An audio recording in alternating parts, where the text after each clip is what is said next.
Перед новорічними святами кияни та гості міста зможуть познайомитися з легендами Бахчисараю.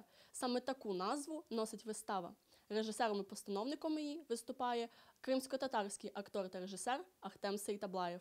В основу вистави лягли кримсько-татарські народні казки «Заповіт Гончара», «Ложка солі», «Подорожні» та «Місто 70 ремесел».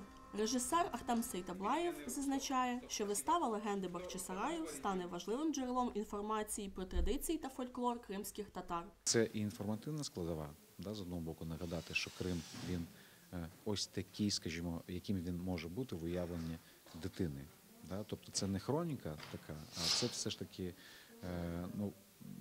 художній інструмент, який скоріш має викликати емоцію зацікавленості, захоплення культурою, традиціями, які мешкають тут поруч.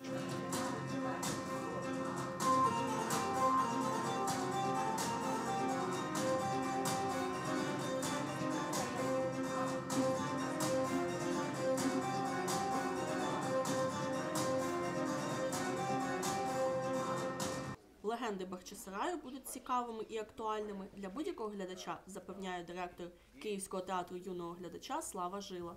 За його словами, вистава є повноцінною театральною постановкою. Безумовно, Ахтем Сейтаблаєв зробив адаптацію під українські реалії, під українську сцену, під українську молодь і для українських дітей. Легенди Бахчисараю входять в репертуар театру. Ми будемо показувати їх регулярно і буде можливість долучитися всіх глядачів до цієї вистави.